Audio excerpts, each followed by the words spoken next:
नमस्कार, आप देख रहे हैं एनएमएफ न्यूज। आपके साथ मैं हूं भुवन शर्मा। स्क्रीन के एक हिस्से में आप एक तस्वीर देख रहे हैं कांग्रेस की प्रेस कॉन्फ्रेंस। कांग्रेस के स्टेट प्रेसिडेंट हैं उत्तराखंड के गणेश गोदियाल। उन्होंने कुछ दिन पहले एक प्रेस कॉन्फ्रेंस की। ये प्रेस कॉन्फ्रेंस चर्चा में इसलिए आई क्योंकि इस प्रेस कॉन्फ्रेंस में उन्होंने कथित तौर पर एक पत्र का जिक्र किया और पत्र दिखाया भी।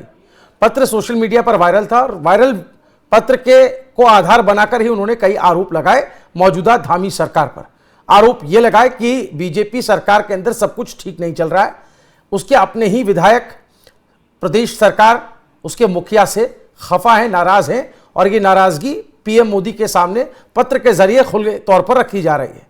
हालांकि गणेश गोदियाल ने कहा इस वायरल पत्र की पुष्टि होनी चाहिए, लेकिन फिर भी पुष्टि किए बगैर एक विपक्षी दल का नेता इस तरह से आरोप लगाता है, सवाल उठाता है, वो भी प्रेस कॉन्फ्रेंस में, तो ये सोच पर सवाल खड़े करता है कांग्रेस की कि बिना तथ्यों की जांच परख किए एक वायरल पत्र को आधार बनाकर जो सोशल मीडिया पर वायरल हो रहा था, कैसे मुख्यमंत्री तक पर इल्जामात लगाए गए और उसको अंडरलाइन करने का काम किया। कांग्रेस जाहिर है इसको एक मुद्दा बना रही थी और कहीं ना कहीं ये दिखाने बताने की कोशिश कर रही थी कि उत्तराखंड में सरकार में स्टेबिलिटी नहीं है, स्थायित्व नहीं है, क्योंकि इससे पहले उत्तराखंड में रहा है, सरकार के भीतर स्थिरता की एक कमी रही है। और कहीं ना कहीं इस बार भी ये कोशिश की जा रही थी तब जब मुख्यमंत्री पुष्कर सिंह धामी लगभग 5 साल का कार्यकाल पूरा करने जा रहे हैं, एक रिकॉर्ड बनाने जा रहे हैं। लेकिन उससे पहले येन केन प्रकार क्या उत्तराखंड में सरकार को अस्थिर करने की कोशिश या इस तरह का एक माहौल बनाने की कोशिश हो रही है। इस घटना के बाद से यह सवाल खड़ा हो गया है। अब वायरल पत्र पर आते हैं। इस वायरल पत्र को बताया जा रहा था कि बीजेपी के विधायक, गदरपुर से बीजेपी के विधायक अरविंद पांडे का यह पत्र बताया गया।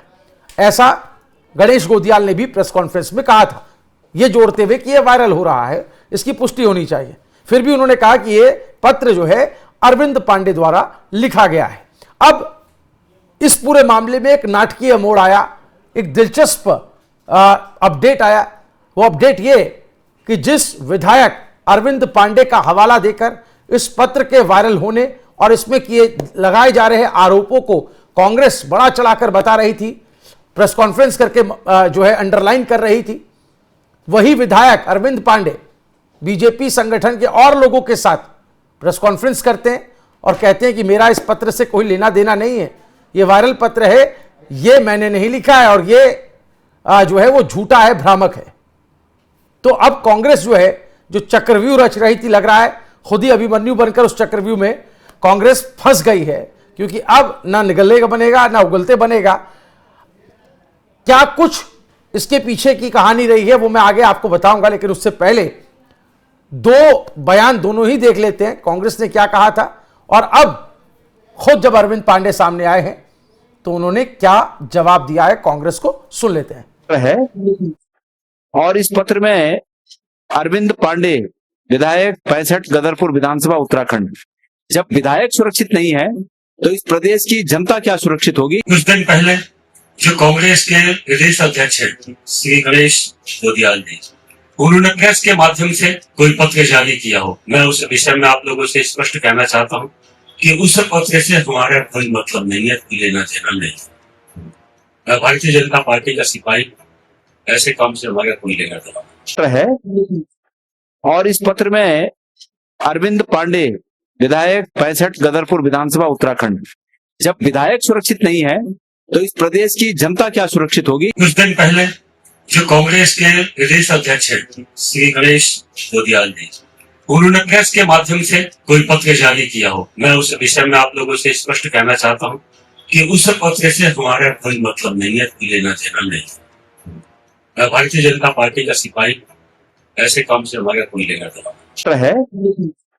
और इस पत्र में अरविंद पांडे विधायक 65 गदरपुर विधानसभा उत्तराखंड, जब विधायक सुरक्षित नहीं है तो इस प्रदेश की जनता क्या सुरक्षित होगी। कुछ दिन पहले जो कांग्रेस, तो सुना आपने कि गणेश गोदियाल कह रहे थे कि जब सरकार के भीतर ही सब कुछ सही नहीं है, उनके ही विधायक सुरक्षित नहीं है, तो आम जनता का क्या हाल होगा। मैं फिर कहूंगा, ये बात कहीं और से आई होती, किसी और ने कही होती तो कहते कि चलिए ठीक है, वायरल हो रहा था तो बोल दिया। लेकिन मुख्य विपक्षी पार्टी, उसके नेता अध्यक्ष प्रेस कॉन्फ्रेंस करके, कतार में सारे कांग्रेस के वरिष्ठ नेता मौजूद है, पदाधिकारी मौजूद हैं, सब कोई बैठा करके इस तरह का एलिगेशन लगाना बिना ऑथेंटिसिटी, बिना वेरिफिकेशन के, ये एक सवाल खड़े करता है, सोच पर सवाल खड़े करता है। और इस पूरे मामले पर अब कांग्रेस को सामने आकर जवाब देना चाहिए। क्या कांग्रेस जवाब देगी जब अरविंद पांडे ने अपने आप को इस पत्र से अलग बता दिया है? अरविंद पांडे एक ऐसी शख्सियत, एक ऐसे विधायक के तौर पर जाने जाते हैं जो थोड़े से इस तेवर के साथ हैं कि वो बेबाक होकर के बोलते हैं। और हाल के दिनों में उनकी कुछ ऐसी वीडियोस वायरल हुई सोशल मीडिया पर, जिस पर अरविंद पांडे जो हैं वो लोकल लेवल पर काफ़ी मुखर नजर आए, अपने कार्यकर्ताओं के को बचाने के लिए या उनके हित में बात करने के लिए। तो उसे कुछ लोग बागी उनका अंदाज कह देते हैं। और शायद इसी मौके को लपकने के लिए कांग्रेस को ये लगा कि बहुत अच्छा टाइम है, बहुत अच्छा मौका है, कोई एक विधायक अगर बागी सा नजर आ रहा है तो उसे पूरी तरीके से अपनी ही सरकार के खिलाफ खड़ा कर दिया जाए।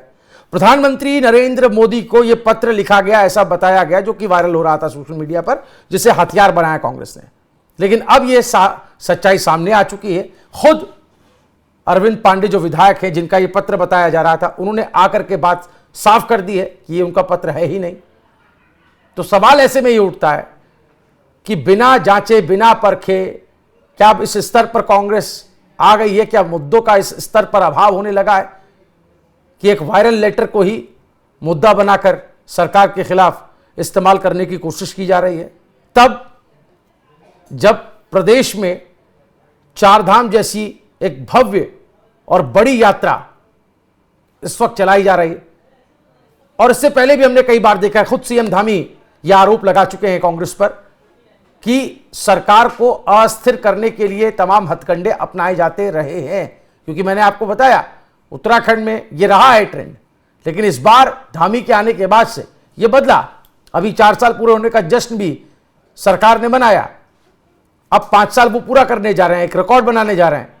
लेकिन उससे पहले कोशिशें की जा रही हैं। बहरहाल ये कोशिशें, ये सोच, ये मानसिकता, ये जो प्रयास किए जा रहे हैं, ये लोगों के बीच में सामने आ चुके हैं। और इस वीडियो को आपके बीच लाने का यही उद्देश्य था कि ये सच सामने आना चाहिए। आप इस पूरे मामले पर, प्रकरण पर क्या कुछ कहना चाहते हैं, कमेंट जरूर कीजिएगा, वीडियो को शेयर कीजिएगा। देखते रहिए एनएमएफ न्यूज़। नमस्कार।